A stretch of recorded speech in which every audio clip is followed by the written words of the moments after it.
আসসালামু আলাইকুম বন্ধুরা, সবাই কেমন আছেন? বউ শাশুড়ি রান্নাঘরের তরফ থেকে চলে আসলাম চিংড়ি মাছ দিয়ে কাঁঠালের বিচি দিয়ে রান্না। তো প্রথমে আমি চিংড়ি মাছগুলো ভেজে নেব সুন্দর করে। চিংড়ি মাছ ভেজে নিলে ভালো হয়। তো আমার চিংড়ি মাছ ভাজা প্রায় শেষ।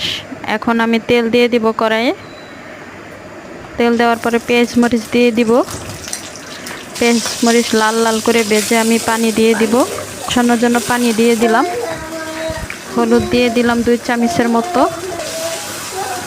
হলুদটা আমি লাড়া দিয়ে দিলাম।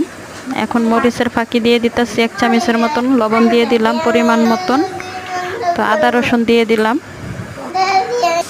তো এখন আমি মশলাটা কষায়া চিংড়ি মাছগুলো দিয়ে দিলাম।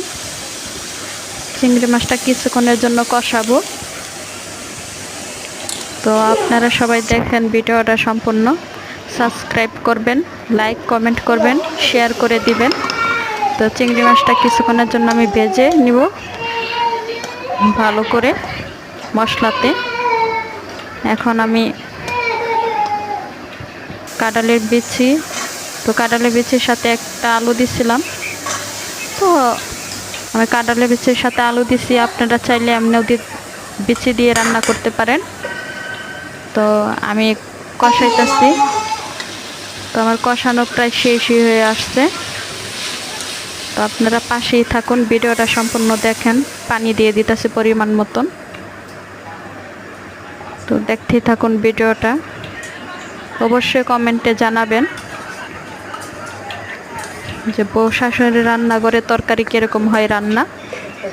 তো আপনারা সবাই দেখতে থাকুন। অবশ্যই লাইক কমেন্ট সাবস্ক্রাইব করবেন।